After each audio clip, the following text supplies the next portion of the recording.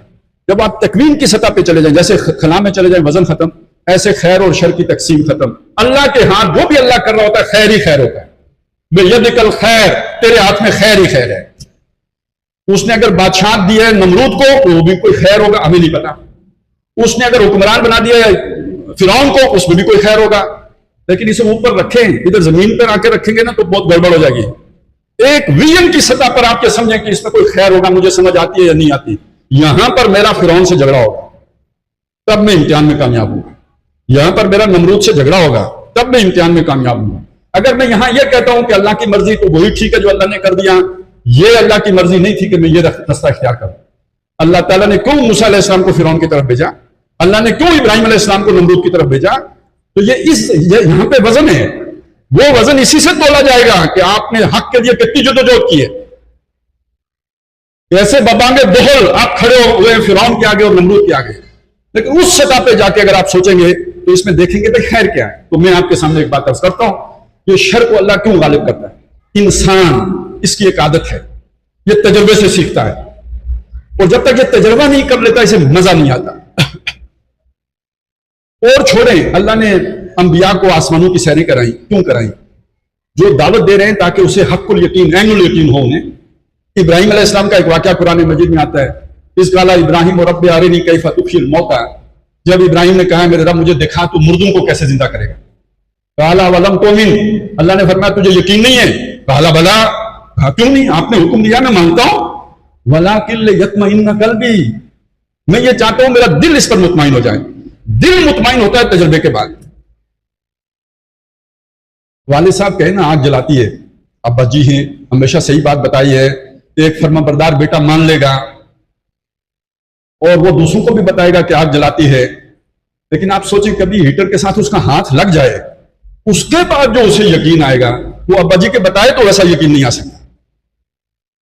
اللہ تعالیٰ نے نبوت ختم کی، کبھی ختم نہیں کی، ہمیشہ کوئی نہ کوئی نبی موجود رہا۔ کلما ہلاک نبی خلفہ النبی، جب ایک نبی وفات پاتا تھا اس کی جگہ لینے نبی ہی آتا تھا۔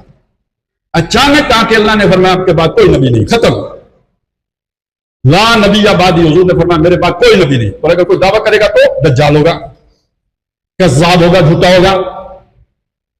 تو یہ پہلا سوال یہ کہ اللہ نے نبوت کیوں ختم کر دی، دوسرا سوال یہ کہ اللہ نے یہ شر کو کیوں غالب ہونے دیا۔ تو اس بات کو سمجھ لیں، ہم سب کون ہیں؟ اللہ کی مخلوق، الخلق عیال اللہ، یہ مخلوق اللہ کا کنبہ ہے، اللہ اس کی تربیت کرنا چاہتے ہیں۔ اس نے اپنا ویژن، اپنی سوچ، اپنی آئیڈیالوجی قرآن مجید میں اپنی مخلوق کے سامنے پیش کر دی، لیکن وہ یہ بھی چاہتا ہے کہ وہ اس کا تجربہ بھی کر لیں۔ اب تجربہ تکلیف دہ عمل ہے۔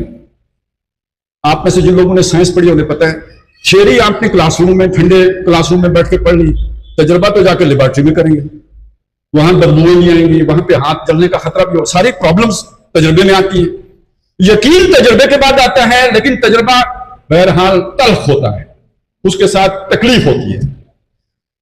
آپ نبوت کی بات کو آنکھیں بند کر کے مان لیں، بغیر تکلیف کے صحیح راستے پہ چلیں گے نہیں، جائیں گے کدھر؟ پھر اسی درخت کے نیچے آئیں گے۔ لیکن بہت ساری ٹھوکریں کھانے کے بعد، فارسی میں کہتے ہیں ہر چے دانا کنگ کنگ را ناداں، ہر وہ کام جو عقل مند آدمی کرتا ہے بالآخر بے وقوف بھی وہی کام کرتا ہے۔ ولیک بعد از خرابی بسیار، بہت ساری خرابیوں کرنے کے بعد سیکھ کے مار کھا کے واپس آتا ہے۔ قرآن کہتا ہے افمن یمشی مکبا علی وجہہ اہدی امن یمشی سویا علی صراط مستقیم، بھلا وہ شخص کہ جو سیدھا تن کے چل رہا ہے، جسے اپنا ہدف معلوم ہے، وہ زیادہ صحیح ہے یا وہ صحیح ہے جو پیٹ کے بل گھسٹ رہا ہے، زیگ زیگ میں چل رہا ہے، کبھی ادھر سے ٹھوکر کھاتا ہے کبھی ادھر سے ٹھوکر کھاتا ہے۔ یہ جو ہمارے یہاں ایک فلسفہ ہے ڈائلیکٹیکل میٹیریلزم کا، اس انداز میں ارتقا کر رہا ہے۔ ان میں زیادہ سیدھا کون ہے؟ لیکن بہرحال تجربے ہی سے انسان کو یقین آتا ہے۔ لہٰذا اللہ تعالیٰ نے یہ 14 صدیاں جو حضور کے بعد کی گزری ہیں، یہ انسان کو ایک تجربے سے گزارا ہے۔ اور آخر کار انسان پہنچے گا کہاں؟ یہ سارے تجربے کرتے کرتے یہ پہنچے گا محمد رسول اللہ صلی اللہ علیہ وسلم کے قدموں میں. کیوں؟ وما ارسلناک الا رحمۃ للعالمین. اصل رحمت وہ ہے، لیکن انسان سیکھ کے وہاں جائے گا.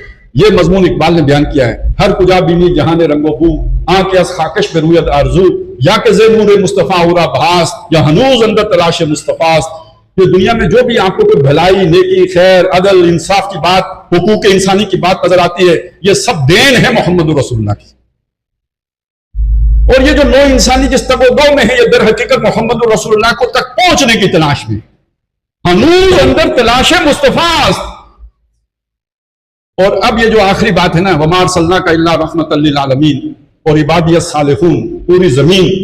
ایک حدیث، ویسے تو 3 حدیثیں میں سنانا چاہتا تھا، وقت ختم ہو گیا، لیکن یہ کہ میں چلیں ایک تو سنائی دوں، آپ اجازت دیں.